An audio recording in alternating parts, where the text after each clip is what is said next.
नमस्ते। एक बहुत बड़ा अपडेट आया है पैन कार्ड को लेके।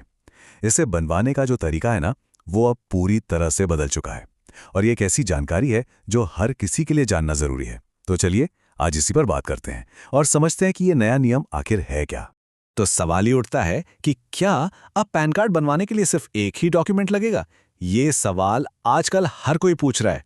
तो आज हम इसी सवाल का जवाब ढूंढेंगे। तो देखिए 1 अप्रैल से एक नया नियम लागू हो गया है। सरकार ने पैन कार्ड बनाने का जो पूरा प्रोसेस था उसे बदल दिया है।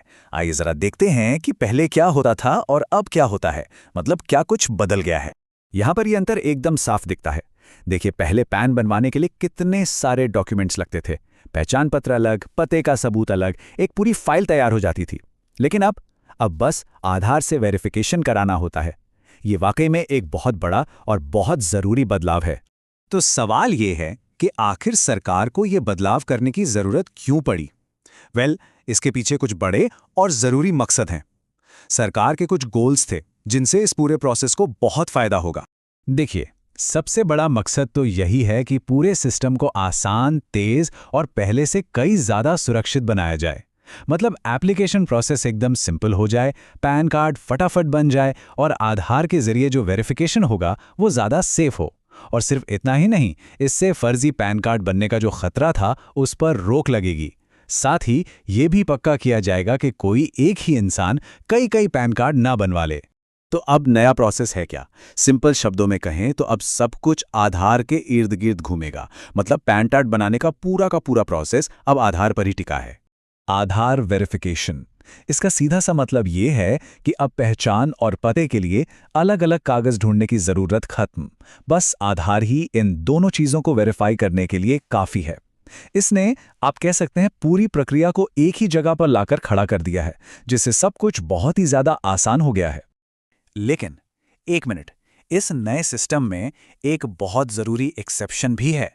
मतलब एक ऐसी चीज है जिसके लिए अभी भी एक अलग डॉक्यूमेंट की जरूरत पड़ेगी ही पड़ेगी। और वो जरूरी जानकारी है डेट ऑफ बर्थ। जी हाँ, आधार पहचान और पते को तो वेरीफाई कर देता है, लेकिन जन्म तिथि के वेरिफिकेशन के लिए एक अलग से डॉक्यूमेंट देना अभी भी कंपलसरी है। तो डेट ऑफ बर्थ के प्रूफ के लिए क्या क्या चलेगा? इसमें 10वीं क्लास का सर्टिफिकेट हो गया, पासपोर्ट हो गया, या फिर इसी तरह के दूसरे ऑफिशियल डॉक्यूमेंट्स भी काम आ जाएंगे। मतलब आधार के साथ साथ इनमें से कोई भी एक डॉक्यूमेंट लगाना होगा।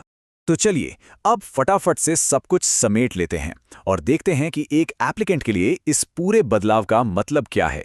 वो कौन सी खास बातें हैं जिन्हें ध्यान में रखना है।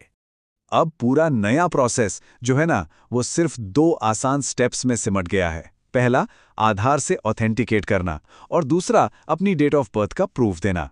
बस हो गया काम। वो जो पहले की लंबी चौड़ी कागजी कार्रवाई होती थी ना, वो अब खत्म। जैसा कि यहाँ साफ साफ लिखा भी है, इस पूरे बदलाव का मकसद यही है कि पैन अप्लाई करने का प्रोसेस हर किसी के लिए आसान हो, तेज हो और ज्यादा से ज्यादा सेफ हो।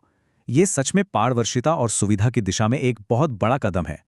और जाते जाते एक ऐसा सवाल जो सोचने पर मजबूर करता है। क्या भविष्य में कोई ऐसा वक्त भी आएगा जब सिर्फ और सिर्फ आधार कार्ड ही हर चीज के लिए काफी होगा? क्या पता, तब शायद डेट ऑफ बर्थ के प्रूफ की भी जरूरत न पड़े। खैर, ये तो आने वाला वक्त ही बताएगा।